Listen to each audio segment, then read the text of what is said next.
What's going on, everyone? My name is Under the Radar, and welcome to the first team builder for WBE Season 4. Our championship run starts now, and for our first game, we are going to be playing the Uzi Gunner and his Bullet Punch Club. Now, this was a team that I was really excited to build for and really not excited to build for at the same time. So I'll talk about why throughout this video, but real quick, let me know what you guys like of this style of team builder. If you want me to, like, I can make the EVs a little bit bigger, things of that nature. But most importantly, I wanted to make sure that I use like the in-game because it's awesome. I love it. But yeah, so with this team, the biggest issue that I had was trying to figure out a way to deal with everything while also dealing with some of the lower tier threats. So as you can see, his team is right over there. And G-Max Hatterene, the top 6 are what I'm expecting the most. The bottom 4, they could come, but at the same time, I really could see, like, the last 3. Okay, so Lantern's not coming at all, right? I have really good checks to it. I have a Dragapult, which can pressure it a lot. I have a Sirfetchd, which can pressure it a lot. An Obstagoon, which can pressure it a lot. I have really good Pokemon that can go around it. He can't really touch Lapras. It only gets water absorbed, so it can't switch into my electric type Heliolisk. It struggles to do a lot versus my team. So I do not think Lantern will come at all. Hey, brother. Why are you doing this? So I don't think Lantern will come at all. However, I do expect Passimian over Durant or over Noivern or something along those lines. I could even see Slurpuff over like Ferrothorn. So pretty much the top 8 are all interchangeable, and I think that it's super scary. So if you look at his top 8, he does not have a single Ghost resist at all. His Dark type is a Morpeko, which does get 2-shot by Choice Spec Shadow Ball, so I don't even consider that a Ghost resist. So his team is very weak to Dragapult, which means that I think that he will be having to do he'll be having to do a little bit of extra countermeasures to try to switch into Dragapult, like a Spadef Slurpuff with Wish Protect, a fully Spadef Mudsdale, or an Assault Vest Mudsdale. The issue with either one of those is if he's an Assault Vest Mudsdale, he can't be Rest. If he's not Rest, he does struggle to keep himself healthy. If he brings like an Assault Vest Mudsdale plus a Wish Slurpuff, then he's in the position of where he only has 4 other Mons, and Hatterene has to come, which limits him to now 3 Mons. So that means that now he's also going to have to designate one of them to Ferrothorn to get up Stealth Rock. So now he's limited to 2 Mons to choose between Gengar, Passimian, Noivern, and Durant.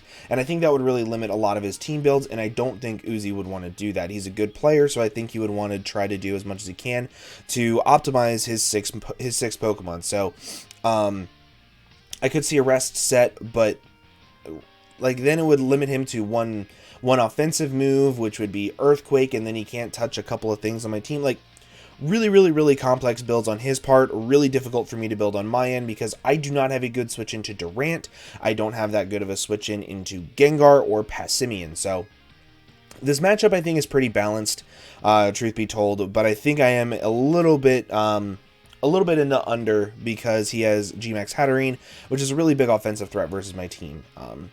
So yeah, so let's go ahead and get started with the team that I'm bringing. I'm going to be bringing a Choice Specs Dragapult. As you can see with the EV spreads down there, I am bringing pretty much max speed. This allows me to outspeed, I believe it is Choice Scarfed Passimian. No, I can't outspeed Choice Scarfed Passimian no matter what. I believe this allows me to outspeed Noivern. I think that's what it is. And it might also be Choice Scarfed Slurpuff as well.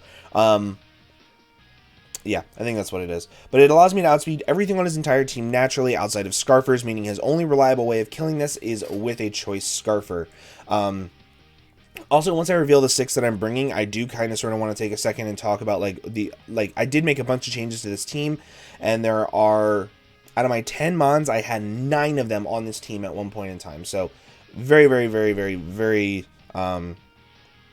varied teams that I could have brought. So this is how I want to clean up the game. I want to clean up the game by sending this thing in, or I want to clean up the game by having this thing be pressure in the back and cleaning up with one of my walls.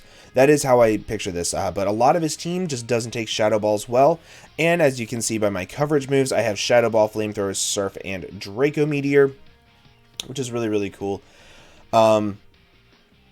Surf is there pretty much just for Mudsdale because it can two-shot Mudsdale if it's like not Assault Vest. Other than that, I'm pretty much never going to two-shot it unless I have like spikes up, which, spoiler alert, I'm not bringing spikes. So, and I don't want to just spam Dracos because worst case scenario, he brings in Hatterene, sets up a Trick Room for free, and that's awful for me. The last thing I want is for him to be able to set up a Trick Room for free. So, this is going to be one of the biggest win cons in the entire game, and I'm super excited for it. So, next up, we have Sirfetchd. Now, this is a Pokemon that I did change pretty much last minute because I was looking through everything, and also it is carrying the item Leak, which means that it has a built-in focus energy. And I will get into why I have that here in just a second, but I'll tell you why I changed it first. I changed this. It was Rose Raid with Sunny Day, Weather Ball, Leaf Storm, Sludge Bomb. And then I had Sunny Day on 2 other Pokemon on my team. And the reason why I had that is so that way I could bring in Rose Raid and he did not have a safe switch in.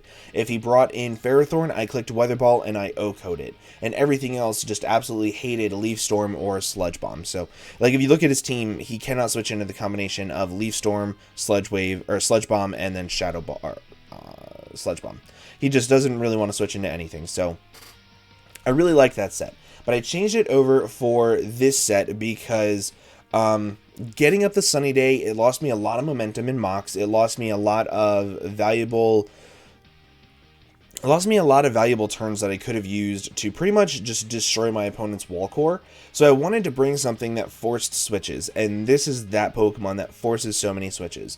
As you can see, I can bring this thing in versus a lot of my opponent's team. I can bring it in versus Mudsdale, I can bring it in versus Passimian, I can bring it in versus Ferrothorn, and a lot of times my opponent is going to have to switch out. They're going to have to go into Gengar, into Hatterene to try to take a close combat.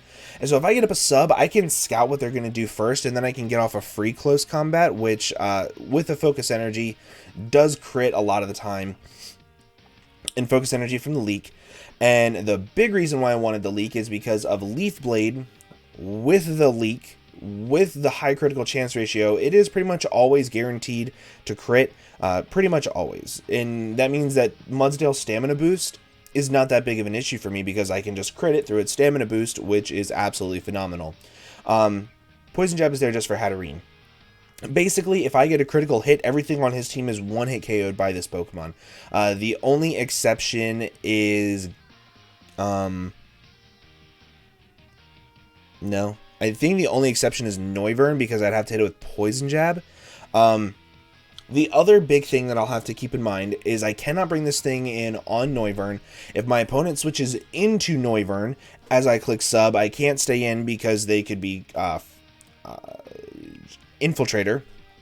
I will have to scout for that early on in the game, and I do have a way of scouting for that later on. But I will tell you when we get there, and if he's not Infiltrator, I can still click Poison Jab and do a lot of damage. This Pokemon breaks through everything on my opponent's team, and it is an absolutely phenomenal Pokemon for me to bring. So, next up we have our Steelix. It is actually holding the room service. Okay, so, if you don't know what room service does, pretty much if this Pokemon is brought in during Trick Room, it gets a -1 speed.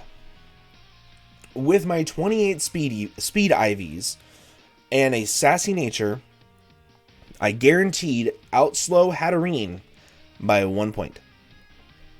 By 1 point. So that means in Trick Room, my Steelix actually outslows Hatterene. So if I'm able to successfully stall out his Gmax, I can actually bring this thing in while it has Trick Room up, and I can click Iron Head, and I do a crap ton of damage to it. Or, let's say my opponent does not have Mystical Fire, and I keep this thing healthy. I'm able to actually bring this thing in. I can sub up as Trick Room is ending, or I can sub up, like, let's say Trick Room has ended, and I bring this thing in, and they want to set up a last-ditch effort Trick Room because they're like, but Berry, they know they can live in Ironhead, whatever. I can actually sub up, and then I can start breaking through their own team in their own Trick Room. So I love the way that it works with this. Fire Fang with the 92 attack EVs guarantees that I 2-shot really Spadef Ferrothorn. And it also helps guarantee the about 75%-ish on Hatterene because I'm also the Sheer Force ability. So, very, very, very, very good Pokemon in this matchup. It is pressured, though. It is very pressured, and I say that it's pressured because, realistically, I only have a few checks to Durant. This is one of them. I can take a Superpower, barely, and I can hit it with a Fire Fang. This is also going to be one of my checks to Hatterene. This is also going to be one of my checks to Noivern if it's Choice Lock. This is going to be one of my checks to Slurpuff. It's going to be one of my checks to Ferrothorn. It is extremely pressured this game. So whenever I was building this team, I had to keep in mind that I might have to build a little bit bulkier of a team to ensure that this thing can stay healthy. And I was okay whenever I did that. But yeah, so next up, let's go ahead and talk about my Lapras. My Gigantamax Lapras is going to be my designated lead this game. As you can see, I'm running a mixed attacking Lapras with Ice Shard, Life Dew, Surf, and Iron Head. So, the only way that I can get G-Max Resonance is by clicking Ice Shard. I'm okay with that. I don't really care. The reason being, I didn't want to spam Ice moves to get G-Max Resonance. I didn't want to spam Ice Beam, Freeze Dry, anything like that. Because if I'm spamming G-Max Resonance and he brings in Durant, I could be in a lot of trouble, so I'd rather spam Max Geyser to be able to set up the rain, to be able to hit harder with Surf once I'm done. I also have Iron Head here to be able to hit Hatterene. It does about 45%, which is really, really, really good damage. And I'm also holding the item Light Clay. So what the item Light Clay does, also shout out to my buddy who helped me get a lot of these mons. So, the only reason why I have Light Clay is because G-Max Resonance has Aurora Veil, which sits up for approximately 8 turns,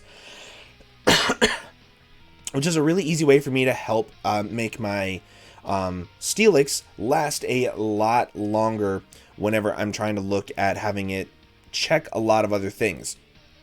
Now, granted, I'm probably going to be using this to check Hatterene more than anything, because if it's Trick Room, it's more likely going to be Trick Room, Dual Stab, Mystical Fire, or it's going to be Trick Room, Calm Mind, Draining Kiss, Mystical Fire. I could see either one of those. What else could I see? I could just see a wall set, but if it's a wall set, that means it's not Trick Room. If it's not Trick Room, I have really, really, really good checks to it. So, really happy with this Pokemon. This is also going to be one of my designated checks to Gengar. By making this my designated check to Gengar, I can actually keep it healthy with Life Dew, and I can also check Gengar pretty well. So, very, very, very good Pokemon in this matchup. I love it. I'm super excited. This next Pokemon is the one that I'm most excited to use this game, and that is going to be my... Oh, it's out of order. Sad. Okay, so it's not this one. I'm really excited to use this one, but not as much as I'm excited to use my next one. So, my Sylveon here is pretty much all team support, while also being able to take a hit from Durant because I am Berry. What this means is that I'm able to spam Hyper Voices versus my opponent's team. Hyper Voice guaranteed 2 shots, max HP hat, so it's not able to get up a free Trick Room versus my Sylveon, which is huge. I'm able to Mystical Fire the Ferrothorn. I'm also able to Mystical Fire the Durant. If I click Hyper Voice enough, my opponent is not going to be able to switch into it well at all. I have enough Spadef investment to guarantee not be 3-shot. No, not be 2-shot. By Life Orbed Hatterene. So, in Trick Room, I can Wish Protect to stall out Trick Room until the point to where they either die from Life Orb damage, or to where they just die from a Hyper Voice at 50% once Trick Room ends. So I'm able to guarantee do that really, really easily, which is really nice. Both Psyshock and Psychic do not 2-shot me, which is really, really nice. This is also able to chip down the Mudsdale really easily, and I'm going to be talking a little bit about the game plan once I talk about this last mon, which is going to be my Drifblim. Oh, this is also going to be my main Noivern check, pretty much, so that way I can take a little bit of pressure off of my Lapras and as well as my Steelix. This is going to pretty much be my main Mudsdale check to take a little bit of pressure off my Steelix, though Steelix is pretty much completely freed up for Hatterene. So, how does this check Mudsdale? Well, I'm immune to Earthquake. If it is the rest set, like let's say it's Rest, Sleep, Talk, Stealth Rocks, Earthquake, it can't touch me. Let's say it is Rock Slide, Earthquake, Rest, Stealth Rock, or Rock Slide, Earthquake, Rest, Sleep, Talk. It's a little bit problematic. However, as I said, I can make it to where it's actually -6 attack, and it's fine, because then it can't break through a lot of my team as long as I have Lapras still around. I can pressure it enough to where it's unable to take a bunch of hits. I did have Hex on this thing for the longest time, and I'm still considering putting Hex on here more, just because I want to be able to hit Mudsdale a little bit harder if it is rested or if it's burnt. But if I'm able to get off just a regular Shadow Ball versus Hatterene, versus Max HP Hatterene, it does 50%, whereas Hex does not. So that's really, really clutch. I also have enough Spadef investment to be able to take a Shadow Ball from about 87% from Choice Scarfed Gengar, which I think is a very likely Choice Scarfed user this game. I'm also able to take multiple Psychics and Dazzling Gleams from Hatterene, while also being able to take hits from Noivern and Mudsdale pretty reliably. I can also take hits from Durant if it is not packing Rock Slide or Thunderfang. I can actually take it. However, if it is packing Thunderfang over Rock Slide, Aftermath damage is going to be doing a good amount of damage to it once it's done. It does 25%.